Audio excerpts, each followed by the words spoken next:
Hello. Today I'm going to talk a bit about seed cycling. Now this is the idea of eating different seeds, pumpkin seeds, flax seeds, sesame and sunflower seeds at different points during your menstrual cycle. And the idea is that the different nutritional qualities of the seeds help to support hormone balance and also maybe alleviate some of the symptoms that you might be getting, like PMS symptoms for example. So the basic idea is that during days 1 to 14, so the follicular phase of your cycle, which goes from day 1 of your period right up to ovulation, you would eat a tablespoon of ground flaxseed and a tablespoon of ground pumpkin seeds every day. So it's flax and pumpkin for the first half of your cycle, and then from ovulation through to the next period, so the luteal phase of the cycle, you'd have a tablespoon of sunflower seeds and a tablespoon of sesame seeds. So sunflower and sesame for the second half of the cycle. Now when you look into the evidence behind seed cycling, there aren't, as far as I'm aware, any trials that look at seed cycling per se, comparing it to a control or to something else or a placebo. But there's lots of different studies that are looking at the individual seeds, for example, and we already know about the nutritional qualities of these different seeds. So the question is it that it's these combination of seeds that are working, or is it just generally eating more seeds? And I guess to that we'll never really know the answer, but the point is that there are benefits to be seen, and there is a lot of anecdotal evidence out there from women who say that seed cycling or eating more of these seeds in general has really helped with their symptoms. So if we look a little bit more in depth at actually what these seeds are doing, so the ones that you're eating in the first half of your cycle, so you've got your flax and your pumpkin seeds. Well, pumpkin seeds are a fantastic source of zinc, and they've also got magnesium in there as well. Both minerals are needed for energy production and for hormone balance, hormone production and hormone function. The flax, now they're a really rich source of something called lignans. Now lignans are a type of kind of phytochemical, something that you find naturally in a lot of different foods, but they're particularly high in flax. And some of these lignans can be converted by the bacteria in our gut into phytoestrogenic compounds, so compounds that have a very weak estrogen action in our body.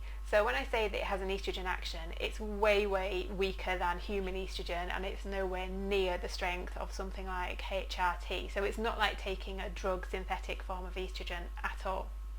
And what these plant forms of estrogen can do is they have a very modulating effect on our hormones, so they can latch onto the hormone receptor sites.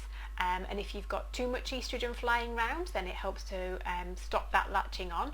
If you've not got enough estrogen in circulation, then the plant forms of estrogen can at least latch on and give a much weaker effect to the cell. So it's better than nothing, as it were.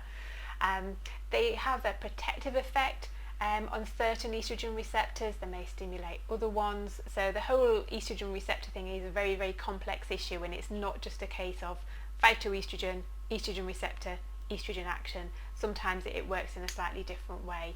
So we do know that these kinds of phytoestrogens can be very protective for bone health, for example, which is really good postmenopausally when we're thinking about osteoporosis and bone health. They can have a protective effect on breast tissue, so they're not necessarily giving a stimulative effect, so it's not like taking synthetic estrogens, which can be problematic there. So that's the flax. And it also has a lot of the omega-3 fats in there, you've got protein in there, you've got other fibres, so there's lots of ways in which the flax and the pumpkin seed can help support hormone balance. If we think about the seeds that you would use in the second half of the cycle, so the sunflower and the sesame, well, sesame seeds are a very rich source of calcium, which we know does help alleviate certain premenstrual symptoms, so good for types of PMS. And the sunflower seeds are quite a rich source of vitamin E actually. Vitamin E is a really powerful antioxidant.